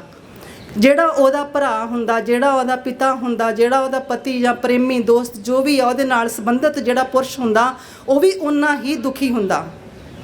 ਸੋ ਇਹ ਸਾਡਾ ਮਾਨਵਤਾ ਦਾ ਸਾਂਝਾ ਮਸਲਾ ਵਾ, ਔਰ ਸਾਨੂੰ ਸਾਰਿਆਂ ਨੂੰ ਬੈਠ ਕੇ ਰਲ ਮਿਲ ਕੇ ਇਹਦੇ 'ਤੇ ਗੌਰ ਕਰਨੀ ਚਾਹੀਦੀ ਆ, ਔਰ ਸੰਵਾਦ ਰਚਾਉਣੇ ਚਾਹੀਦੇ ਆ, ਔਰ ਇਹਦੇ ਲਈ ਸੰਘਰਸ਼ ਵੀ ਕਰਨੇ ਚਾਹੀਦੇ ਆ। ਔਰ ਇਸ ਕੁੜੀਆਂ ਨੂੰ, ਔਰਤਾਂ ਨੂੰ ਜਿਹੜੀ ਬਰਾਬਰ ਦਾ ਇਨਸਾਨਾਂ ਵਾਂਗੂ ਜਿਉਣ ਦਾ, ਵਿਚਰਨ ਦਾ ਹੱਕ ਮਿਲੇ। ਇਸ ਲਈ ਮੈਂ ਸੋਚਦੀ ਰਹਿੰਦੀ ਹਾਂ ਕਿ ਸਾਨੂੰ ਰਲ ਮਿਲ ਕੇ ਸੋਚਣਾ ਚਾਹੀਦਾ। ਮੁੰਡਿਆਂ ਨੂੰ ਸਾਡੇ ਨਾਲ ਖੜੇ ਹੋਣਾ ਚਾਹੀਦਾ, ਪੁਰਸ਼ਾਂ ਨੂੰ ਸਾਡੀਆਂ ਚਿੰਤਾਵਾਂ 'ਚ ਸ਼ਾਮਲ ਹੋਣਾ ਚਾਹੀਦਾ। ਸੁਖਵਿੰਦਰ, ਤੁਸੀਂ ਆਪਣੇ ਕਾਬਲ ਸਫ਼ਰ 'ਤੇ ਜਦੋਂ ਚੱਲਦੇ ਹੋ, ਤੁਹਾਡੀਆਂ ਗੱਲਾਂ ਤੋਂ ਵੀ ਇਹੀ ਜ਼ਾਹਰ ਹੁੰਦਾ ਕਿ ਜਿਹੜੀਆਂ ਗੱਲਾਂ ਮਰਦ ਨੂੰ ਸੋਸਾਇਟੀ ਦੇ ਵਿੱਚ ਆਪਣਾ ਜ਼ਿੰਦਗੀ ਦਾ ਸਫ਼ਰ ਤੈਅ ਕਰਦਿਆਂ ਸਹਿਜੇ ਹੀ ਮਾਨਤਾ ਮਿਲ ਜਾਂਦੀ ਹੈ, ਤੇ ਇੱਕ ਨਾਰੀ ਨੂੰ ਵਾਰ-ਵਾਰ ਪ੍ਰੀਖਿਆ ਦੇ ਕੇ ਗੱਲ ਸਥਾਪਿਤ ਕਰਨੀ ਪੈਂਦੀ ਹੈ ਕਿ ਮੈਂ ਵੀ ਇਸ ਤਰ੍ਹਾਂ ਕਰ ਸਕਦੀ ਹਾਂ ਜਿਵੇਂ ਤੁਸੀਂ ਆਪਣੀ ਗੀਤਕਾਰੀ ਦੇ ਸਿਰ 'ਤੇ, ਆਪਣੀ ਕਵਿਤਾਕਾਰੀ ਦੇ ਸਿਰ 'ਤੇ ਆਪਣਾ ਸਿੱਕਾ ਮਨਵਾਇਆ, ਤੇ ਅੱਜ ਤੁਸੀਂ ਸਾਡੇ ਸਾਹਮਣੇ ਸਥਾਪਿਤ ਇੱਕ ਕਵੀ ਹੋ।